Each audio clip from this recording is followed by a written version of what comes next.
Al dostlarım, ne Kaspiy жағасына келдік. Күшті болып тұр бүгін. Погода тамаша. Күн шығып жылы. Міне Каспийдің жағасы. Мына жақта адамдар жиналып жатыр.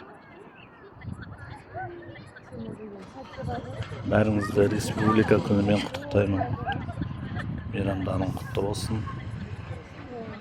Сіздерге денсаулық. Қазақстанымыз дами берсін. Ең алдыңғы қатарда тұрсын. Қазағым дамысын. Әр қазағым бай болсын.